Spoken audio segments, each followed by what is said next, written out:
Salut! Après un épisode aussi éclatant que le précédent, fallait un peu s'attendre à ce genre de choses, un petit peu d'accalmie après coup, et dans le genre ça va. Hein, pas sensationnel, mais ça se fait très correctement, hein.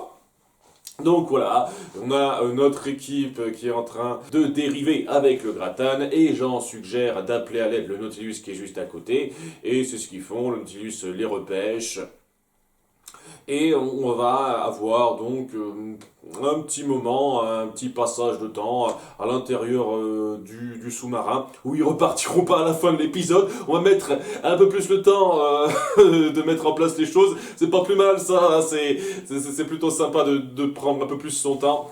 Et ça va. Ça va quoi, on a une dynamique assez drôle avec la team Grandis qui est super présente. Je crois que c'est eux qu'on voit le plus dans l'épisode.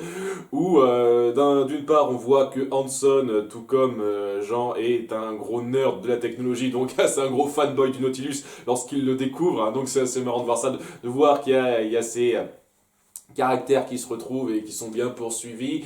Il y a Hanson et Samson qui ont un petit béguin pour Electra lorsqu'elle les accueille. Et ouais, au passage, elle enlève son masque. Pourquoi elle portait un masque au départ à ce moment-là s'il n'y avait pas besoin de garder son identité secrète? C'était juste un petit délire qu'elle se faisait. C'est un petit style que j'avais, mais bon, c'est pas grave. J'ai un peu lâché ça. J'ai réfléchi après l'épisode 4, c'est un petit peu con de faire ça. Au bout du compte, c'est pas la peine de garder le masque. Apparemment. Je suis bizarre hein, maintenant, en rétrospective dans l'épisode 4 d'amener ce détail-là. Et voilà quoi, il y a eux qui auront un petit béguin pour elle. Il y aura Grandis qui aura un béguin pour Nemo lorsqu'elle le verra. Ce sera assez drôle et mignon en même temps. Et ouais, elle changera du tout au tout. Du genre assez un petit peu rombière sur les bords. J'exagère un petit peu le trait pour devenir toute douce et gentille. Parce que voilà, elle a un petit crush pour le gars. Mais d'après ce que Hanson et Samson disent, ça arrive souvent ça. Et il lui arrive de retomber bas juste après. Donc, si ça se trouve, c'est ce qu'on aura par la suite. Ça me surprendrait pas, je vois pas pourquoi ça serait différent. Je pense pas qu'il va y avoir un couple Nemo, Nemo Grandis qui s'instaurera au fur et à mesure de la série. Ce serait surprenant. Agréablement surprenant, mais j'y crois pas trop. Faut pas exagérer. Bon, sur le coup, quoi, ils sont un peu traités à la légère, mais pas non plus excessivement. Grotesquement, comme je le dis, une fois de plus, j'aime beaucoup ça, j'arrête pas de me répéter, donc voilà. Ils remplissent pas mal l'épisode, même s'ils n'ont pas un rôle super important dans le récit, mais voilà quoi. Ils remplissent bien les moments de l'épisode où ils sont présents.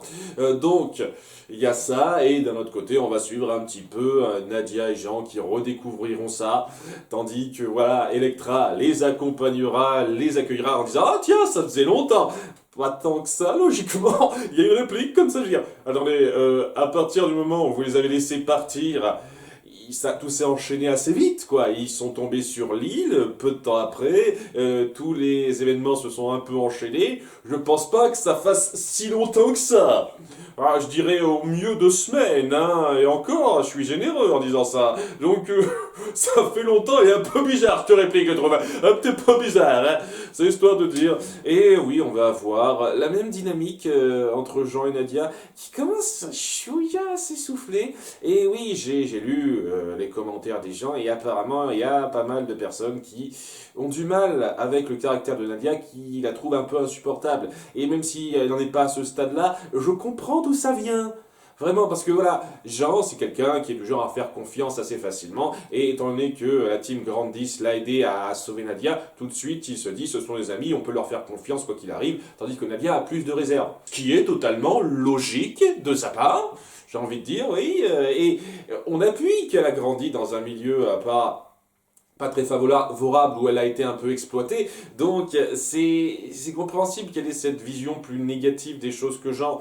Et donc je comprends que c'est cette espèce d'approche différente. Le truc c'est que on va un peu trop facilement dans les extrêmes et, et la méfiance se transforme assez vite en caractère irascible un peu un peu détestable quand on la gère pas si bien que ça, et c'est un peu le cas pour Nadia. J'aimerais juste dire aussi que c'est légèrement le cas pour Jean aussi dans l'opposition, c'est-à-dire que voilà, je fais confiance à tout le monde, je suis ultra naïf, quand ça se répète comme ça rend le personnage un peu trop benet sur les bords, hein. Donc voilà, ça se ressent un petit peu pour Jean, pas excessivement mais un petit peu, et ça commence à se ressentir un tout petit peu trop pour Nadia, qui est du genre, ah, je fais confiance à personne, ah, je veux pas rester là, je veux pas confiance à ce vaisseau, gna gna gna gna, ah, je vous parle pas. Il y a ce genre de comportement qui se ressent un petit peu, et qui commence à devenir pas aussi irritant pour moi que d'autres pour l'instant, mais ça commence un petit peu à entrer dans cette zone-là. Dans la catégorie, ouais, j'espère que ça va pas être tout le temps comme ça. Parce que oui, j'aurais du mal avec toi, en tant que personnage, Nadia, hein, un petit peu de mal. Donc, voilà, hein, pour l'instant, je reste sur le qui-vive, mais si ça se poursuit sur cette voie-là et qu'il n'y a pas d'évolution un petit peu mieux par la suite, je risque d'avoir un petit peu de mal, quelques soucis avec le personnage. Mais bon, hein, à nouveau, hein, c'est pas que sa méfiance n'est pas légitime, je comprends très bien d'où ça vient, hein. C'est normal qu'elle fasse pas confiance comme ça à Grandis et son équipe, c'est tout à fait logique. Et qu'elle ait des doutes sur Nemo et son équipage. Hein, je dis pas une seule seconde que c'est pas légitime de faire ça. En tout cas, ouais, va y avoir quelques rapides discussions un peu simples sur les questionnements qu'ils ont, et je trouve que ça va pas très loin pour l'instant. J'espère qu'on ira un peu plus loin que ça, notamment par rapport à l'eau bleue. On n'est pas clair une fois de plus sur ce que ça signifie, ce que ça représente, ce que ça octroie. Exactement, le fait de posséder l'eau bleue. Parce que voilà, maintenant que Grandis et compagnie sont un peu plus calmes avec nos héros, ils pourraient pas, je sais pas, commencer à donner un début d'explication. Pourquoi ils en voulaient après l'eau bleue? Je veux dire, là, ça a de la valeur.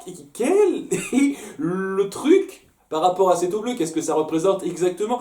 On n'a pas de réponse claire par rapport à ça. Et maintenant qu'on est dans cette période d'accalmie, j'espère qu'on va commencer à avoir quelques petites réponses, au moins de la part de Grandis. Parce que voilà, ils sont pas après l'eau bleue juste parce que c'est joli, c'est un beau diamant. Je pense pas. Il doit y avoir un petit peu plus que ça quand même. J'espère qu'on va donner un peu d'explication. Je n'ai encore aucune explication là-dessus. Et voilà, j'attends de voir, hein. Peut-être que ça viendra dans l'épisode suivant, et à ce moment-là, mes craintes sont infondées. Mais oui, maintenant qu'on a passé le cap de l'action non-stop, ce serait bien, maintenant que vous êtes un peu plus posé, de répondre à quelques questions, et pas juste d'en soulever plus, comme ça, sur le coup. J'espère qu'on aura un peu ça. Parce que voilà, hein, Ektra et Nemo, tout l'équipage sont gentils, accueillants, etc. Mais ils restent quand même dans leurs limites, quoi. Vous pouvez pas aller où bon vous chante, hein, vous pouvez juste aller dans la salle des médecins, dans votre chambre, et c'est marre, à peu de choses près. Donc voilà, hein, vous pouvez pas aller où bon vous semble dans le vaisseau, il y a toujours ça. Donc il n'y a pas beaucoup de réponses qui sont données. Et sinon, on va sur un tout petit peu la psychologie de Nemo par rapport au fait qu'il tient absolument à retrouver le gargoyle parce qu'il a un passé trouble avec lui. On n'est pas encore clair par rapport à ça. Une petite dynamique de duo entre lui et Electra qui est assez sympathique, qui était déjà un tout petit peu mise en avant dans l'épisode 4. Ça va, hein, c'est pas mal. Le mec, il est assez mystérieux. Il semble avoir un lien avec Nadia, hein, il semble savoir qui est Nadia, et donc... voilà, on n'est toujours pas super clair sur son statut. Apparemment, c'est une princesse d'Atlantide ou je ne sais quoi, hein. En tout cas, c'est une princesse de là d'où elle vient.